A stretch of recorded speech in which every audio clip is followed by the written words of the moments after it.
All right. What's up, everybody? This is the Nowhere to Go But Up podcast. I am your host, Sean Dustin. Today we have a great guest for you. She is the host of the Canna Mom Show. And I met her in one of the clubhouse rooms that I'm a part of, an empowered podcasting club in Clubhouse, which I frequent a lot. And, you know, they have a lot of different rooms in there. And one of them was a pod tank. So it's like find a guest, be a guest, almost like the Shark Tank thing, which is pretty cool. It's a fun group of folks. So if you're a podcaster or you're into podcasting, or maybe you're even thinking about starting a podcast, why don't you head on over to the Empowered Podcasting Club over in Clubhouse, and you can enjoy every morning at 7 what is it? I think it's 7 a.m. Eastern time, because I catch it at 4 a.m.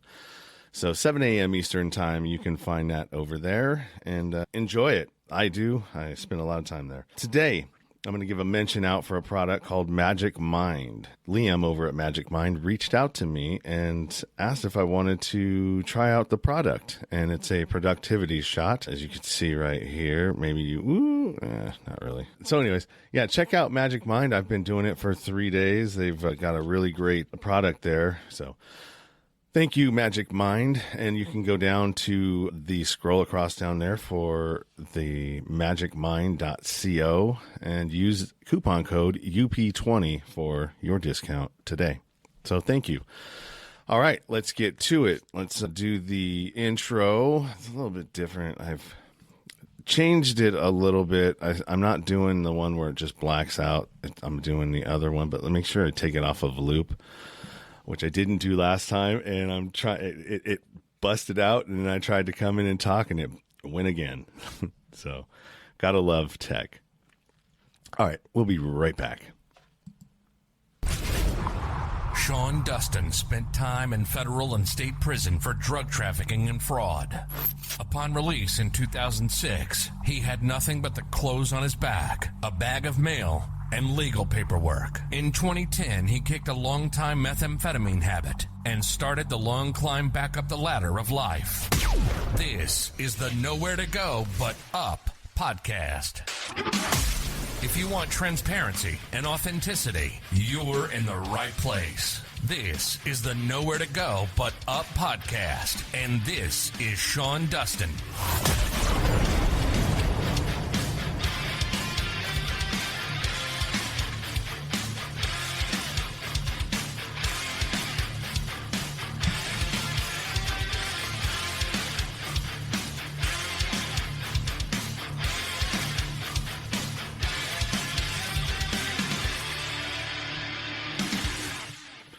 I gotta shorten that up. How's it going in there, Joyce? So I think my mic wasn't working before. Can you hear me? Yeah, I can hear you fine. You're good. My technology is not working. I don't know what's going on, so I'm just going to talk to you like a regular person, not like a podcaster. All right. Well, it sounds fine to me. You sound great. So Joyce Gerber, she is the host of the Canna Mom Show. You're also an attorney, an advocate, an activist in the cannabis space. And the reason why I had you on is, like I said, I met you in a clubhouse room, and we shared some synergies there with a guest we had in common, Jolene Rivera. I pulled it out. And she's working in the cannabis space as she cooks with cannabis, and she also has the honey, red belly honey, I believe is what it's called. God, yeah, I can recall. My recall is doing all right.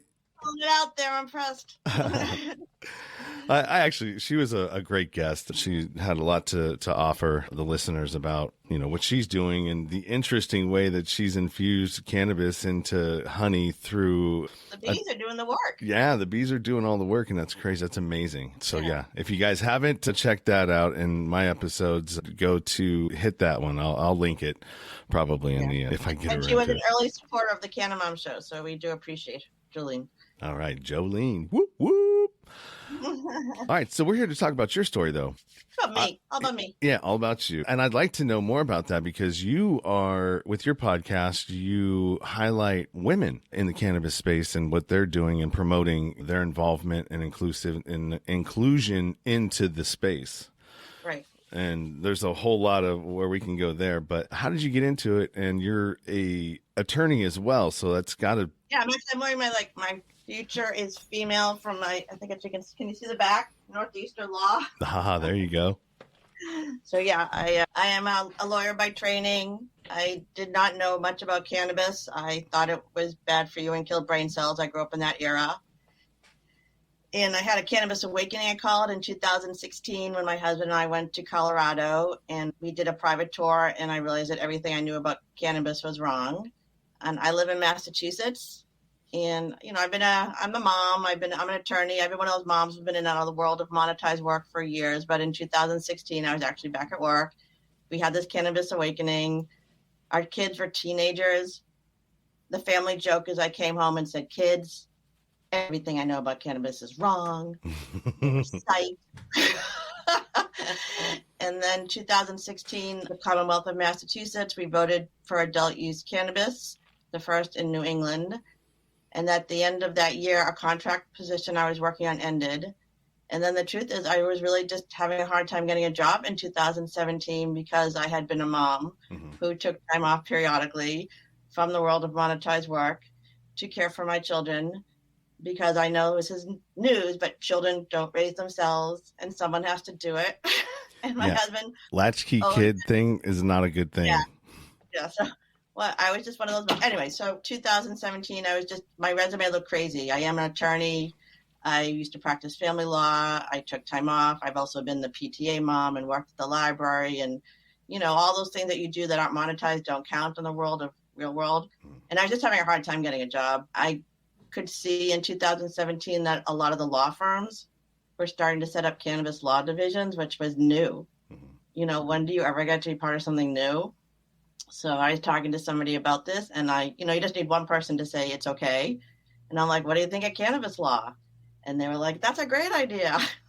So that was the initial leap. And when my husband hears me talk, because I'm not doing law, he's like, you could have been a cannabis lawyer. That would have been much more financially. That would have been a more solvent path. But I spent 2017, 2018 really learning about the plant, and learning about the endocannabinoid system and some of the history and just things I really didn't know about it. And in 2018, I met a man who was starting a media company, a podcast media company, and he had a podcast about cannabis, and he hired me to be his executive producer. And so that is what I literally did for a year. And that's pretty much how I learned that the industry wasn't just a bunch of dudes on their couch eating Cheetos. Because, you know what I mean? I could see across the board. It touched everything from cosmetics to criminal justice. I knew someone running for district attorney out here in Massachusetts who was willing to come on the show and talk about cannabis in not a crazy way, which is like, if you know anything about district attorneys, that's a big deal. Mm-hmm. Yeah. Anyway, so that's 2017, 2018, 2019. I'm in the studio with a friend of mine, and we're literally just talking about how you talk to your kids in this new era. My kids were older teenagers at that point. Her kids were younger. The guys in the studio weren't so sure it'd be any interesting. The woman I was talking to was like a little afraid to be connected to cannabis because it was still a little uncomfortable. And I'm like, I'll do it. And they were going to call me the Canna Mom, which I'm more of a Canna Mom now. Mm-hmm. But the truth is the Canna Moms I was meeting every day of these women who are taking real risks because they're using cannabis for their health or they're using cannabis for their children. And it's really like, it's not a joke. So I call it the Canna Mom Show, like the Daily Show, like an interview show. And then once I started talking to people about cannabis, like being open about it, everybody had a canna story. And that's how it started in 2018. Yeah, it's amazing how many people, when you give them permission and it's okay and they feel safe, really it's what it comes down to, feeling safe enough to say that, yes, I use this too.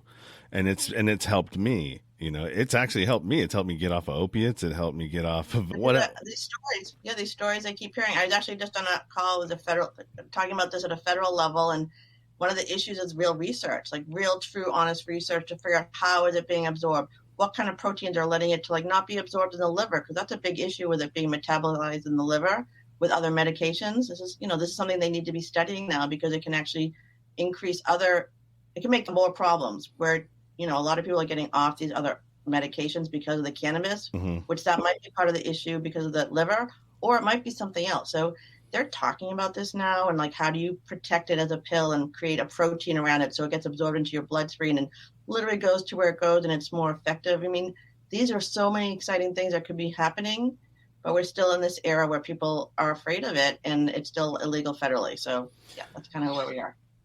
So if the federal government isn't doing research on it like they should be, right? Because of its status as a so it's a Schedule 1 drug at this point, basically saying it has no medicinal benefit at all, which we all know is not true.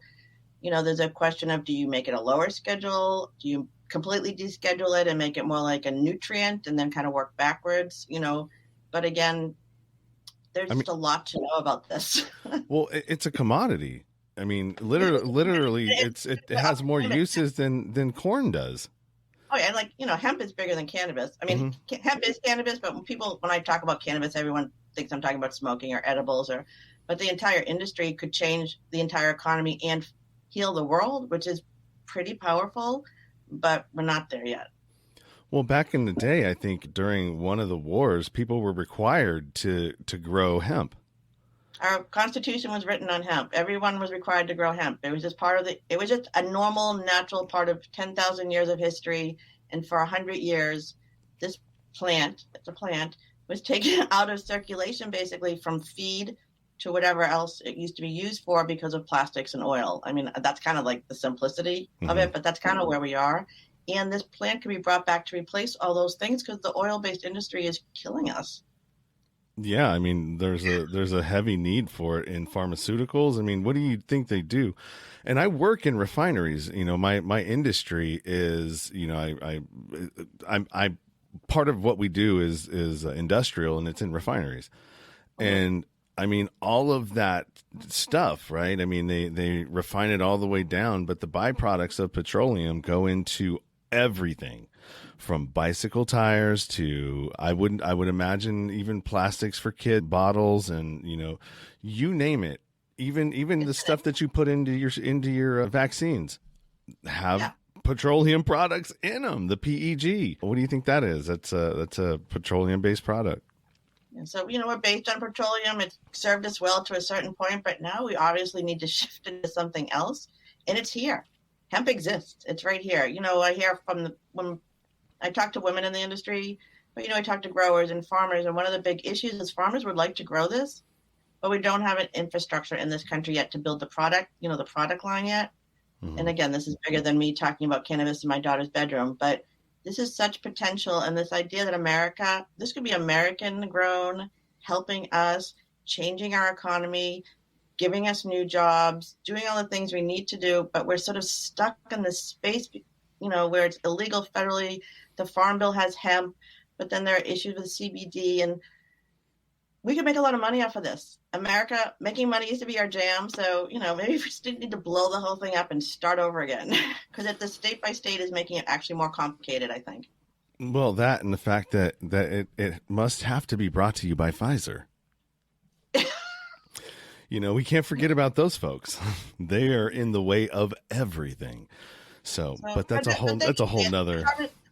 The pharmaceutical industry, you know, they've created a lot of great things. They've also created a lot of problems, and they know that this could be the next wave. I mean, they're starting to get into it. And the truth is, if we want to scale up and make this real medicine, if we want to talk about this, it has to be more stable. It has to be more consistent. We have to make sure that it's getting delivered properly, which is why it's so exciting to hear scientists talking about delivery systems for CBD and CBN and bypassing the liver and trying to figure out how it actually works, instead of just all of us out here being like, we think this is how it works. We talk about it a lot, but we don't have any data yet.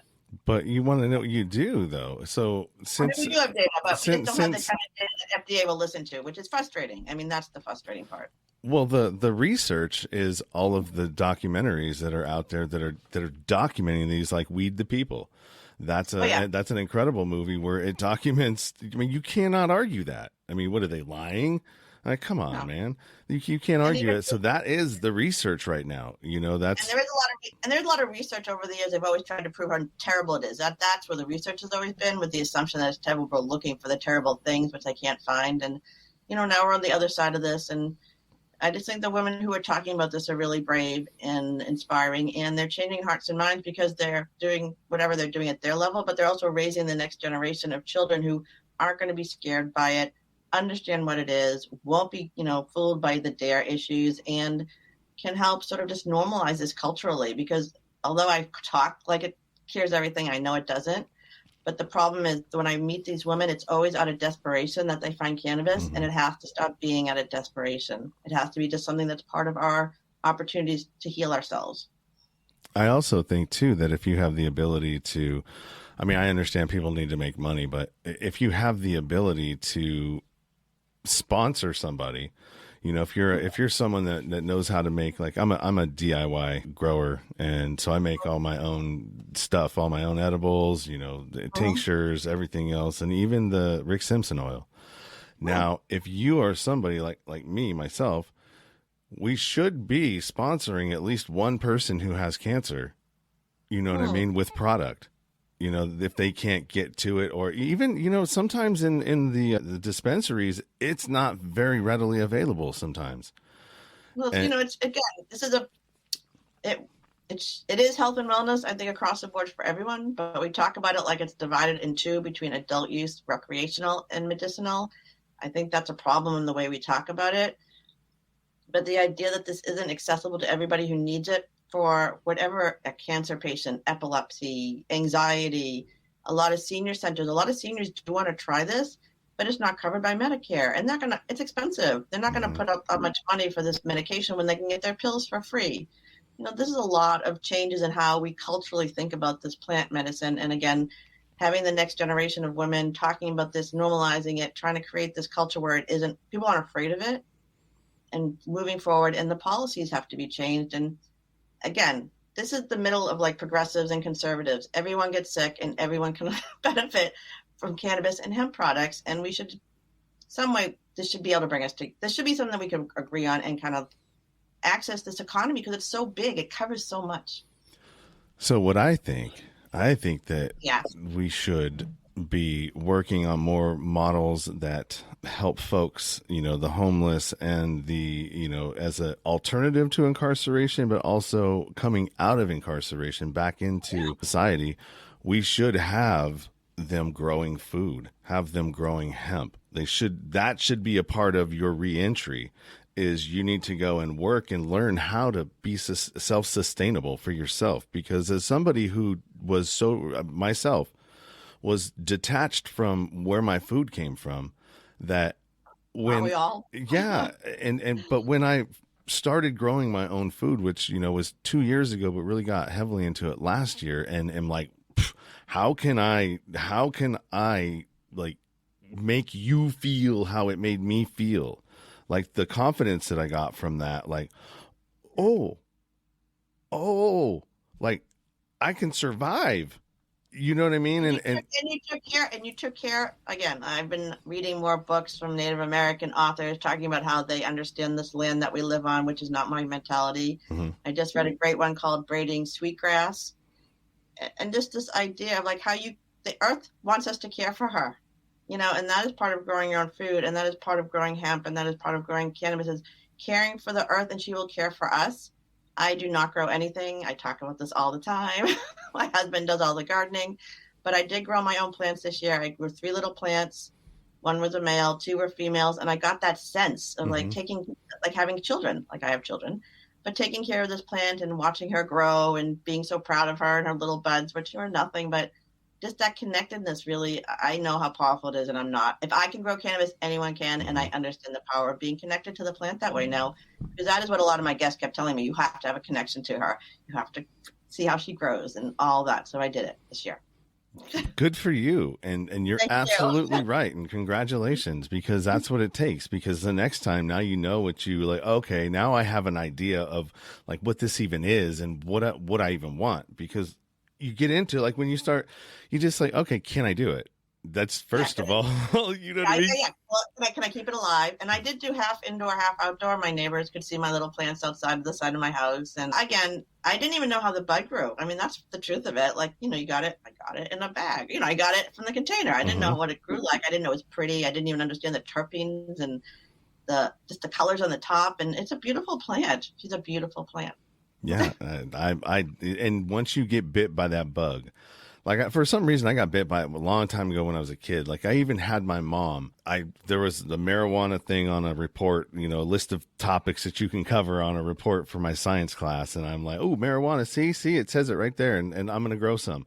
And so I grew some in the closet, and I told her it was for school, and she's just helping me. You know what I mean? But that's like how long ago it goes back to. Like I just had this like thing with this damn plant. Good. You have a connection. I don't know. I mean, I think people come out the way they come out. I've raised two humans. One just turned 21, one just turned 24. And, it's a lot taking care of someone else or something else. And my children had their own, my son's a musician. He came out and he wanted to be a musician at 2. I did not crush the dream. And now he's a professional musician in Nashville.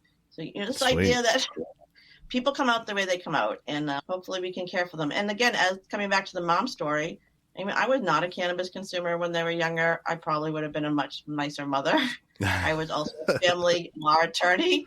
So I was sort of angry a lot of the days. I mean, this is not even a joke. It's just, that's how I spent my day, fighting for other people. And I could talk about going to the liquor store. Like I could literally yell across my office, I'm stopping at the Packy on the way home. Anybody want anything? And it would be totally fine. But if I went out into the, smoked a joint before I picked my kids up at daycare, I would have arrested me. Anyway, so this is like idea that it was so abnormal, but I was allowed to drink, which isn't good to be around your kids when you're drinking. And that I could have consumed cannabis and been sort of that person who's very present, which is what I tell young moms now. I'm like, you're not going to forget them. You're going to think they're more interesting. Dude, you know how often I watch my little 5-year-old daughter just in amazement. Like, you're part of me. Like this is just so trippy to watch you, and like you interact with the world, and like some of the things you're doing, I know you're doing for the first time, and I'm sitting here just like, damn, I created that. And you're with her again. Yeah. All kids want, I think all anyone wants is for you to be in their world for a while. And when you're a really busy parent and you're trying to, you're running off to daycare and you're running off to this and you're trying to make dinner and you're doing homework and you're not focusing on them because you're trying to get all the things done, cannabis can help you. And it's always that moment. Like I remember that moment of coming home, that transition moment where I just needed to calm down. And it's such a hard thing to do, to go from like being a professional in a certain mode to taking care of little kids. And I know that cannabis can help you with that moment, the transitional moment, to bring you into your body and be focused and present for your family, which is what we're talking about, which is why I want to talk about crushing the shame, because so many women have been hiding in the closet or in the garage and spraying themselves with perfume and hoping no one notices, which can't actually help with the whole process you really want to go through, which is calming yourself down and becoming present. So we talk a lot about like how you normalize it, how your kids see you doing whatever you're doing, and they're not as intrigued when you're being honest and open. If you're hiding, they're curious. But if they know it's mommy's medicine, or if they know it's daddy's medicine, they will probably tell you, because they're with you all the time. They know when you're getting anxious, and they can say, you might, like we say to them, they could say to you, I think you need a break, or maybe you need some medicine, or it's not abnormal for them. And they don't want to try it. They don't want to eat it. They don't want to do stuff that adults are doing, but they can just be engaged with this world and see that it exists and it's normalized. And then when they get older and you have that teenage conversation, obviously it's a different conversation. And then like my kids during the pandemic were in college and we consumed together. That was like made the pandemic so much nicer. I've done that as well. I have a 22-year-old, and the first time, so here's a story. So the first time we met, right? Because through my addiction and everything else, I lost my thing to parental rights. So I had to give them up. And so I made my way back around finally at some point, and we ended up meeting each other, and it was really, really weird. And so I was just like, you know what? It wasn't weird, but it was just like, I was just like awkward. So I was like, you know what? Let's go to the dispensary. We're in Vegas. Dude, there's tons of them here. I haven't been to Vegas in a while. So we went to a dispensary. We rolled a joint. We smoked a joint on the way to her favorite restaurant. And then we just sat. That was it. That's what we needed. We just sat for an hour and a half in front of this restaurant, just passing a joint back and forth and just asking questions and answering questions. That is literally the magic, I think, to life. Asking questions. Feeling that someone hears you and that you're being heard. And I think that would be in the whole country, if we just start asking each other questions instead of yelling at each other. And sometimes we don't want to hear the answers, but if you ask somebody questions enough, they will like you more. I think that's a podcasting thing I've learned, and that they will think, because if you feel like someone's interested in you, you like them. And I kind of break down the barriers. So cannabis should help us talk to each other. It could help us ask each other more questions, and then maybe we wouldn't be so angry all the time. Yeah, absolutely. That's a dream. And my little one, my 5-year-old, she always goes, "Daddy, your medicine stinks." Yeah. She does it like, so she smelled it from growing it to it hanging and drying to, she's seen the whole process. I mean, I don't hide anything from her. And she doesn't want to have nothing to do with it. That shit stinks. I'm out. Again, yeah. So whatever. I think when people ask me, I say it's honesty. We don't know everything. I mean, every day I'm learning things. So there are obviously things I don't know about this plant, and transparency, and the idea that at some point I was learning with my kids because I had this awakening when they were teenagers. So, we're kind of talking about it together. I'd bring home products and, kind of understanding the history together. It was a different process for me, but just the idea that they can see that you're vulnerable too, and maybe you don't know everything, but you're not. I think the whole idea of like just telling them no all the time and they want to make up their own minds is really counterproductive. So this idea that, they see it, it's part of your culture, and, at some point they're going to make up their own minds about what they're going to do. Absolutely. We all do, right? Yeah. Especially you're really right about that too. When you, for whatever reason, I think we're just hardwired that way, that when you tell us no, as a species, it sparks more curiosity. And, cannabis, that's why the conversation when you're passing a joint, or you're smoking with somebody or whatever it is, bong rips, whatever, it slows down everything. And it allows you, it allows you to just be in the moment. And when you're in the moment, you have to figure out how to maintain and be there, right? Because you don't want the awkward. The problem with being in the moment is sometimes the moment sucks. But but I listened to a couple of your shows, the psychology people, talking about, the importance of just the problem with distraction. We're in a constantly distracted state, and how difficult it is really to be present. And, I think conversation, unless you're on your phone, it's one of these things where you actually have to be present. And I think that's something we're losing a little bit. So maybe cannabis is helping to bring that back. I hope so, because I love it. Everything's better with weed. And, people, I would probably get frowned upon in my industry, because it's construction and, they're still drug testing, apprentices for marijuana. And here I am, I'm an advocate and, a leader in my business, or not business, but in industry. Right. So I don't know, man. I won't. So what I say is I don't look that good today, but I'm usually I'm a white lady who I play tennis, I wear pearls, I'm a lawyer, I look a certain way out in the world, I act a certain way. And, there's sort of this misconception that I am not I'm not who consumes cannabis. But again, it's everybody. This idea that if you're in a certain culture, you're only allowed to drink. And if you're in a different culture, you're allowed to consume cannabis is wrong. Yeah. And the transparency is really just to show people that everybody, whatever it is you do, if this plant medicine could be beneficial to you. And specifically seniors. I talk a lot to seniors who just things for their hands, like salves for their hands, or just little things that, we spend a lot of time just feeling bad, and we don't have to. And the only choices we're giving are, pharmaceuticals, or just feel bad. So this is another choice. Yes, microdosing is another way. I mean, either you can microdose THC. I do it all the time. And you have to figure out what your dosing is, right? It's you got to take a little bit of time with it to do it. But once you find your sweet spot, you don't need SSR or those other things anymore, whatever they're called, like Zoloft and all that other stuff, because it gives you that same sort of, feeling of well-being, is the way I explain it. Yeah. And again, the experience. Again, it's very personalized. It's very personalized medicine in an era of personalization. But that requires intentionality, because oftentimes we're just given something and take it and we don't think about it. That's kind of how we've been programmed, I guess. But this is a different way of understanding how our body works and how we can function, body, mind, and spirit, how you bring it all together. But it requires some intentionality to be aware of how you're feeling. And it's not a quick fix, but it's something that you can create health and wellness, right?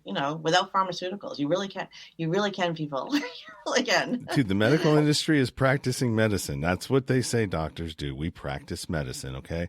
Yeah. Well, you can practice your own natural medicine. You can be a practitioner too. All it takes is just, learning a little bit about it and being brave enough to step outside of that zone, right? That safety zone.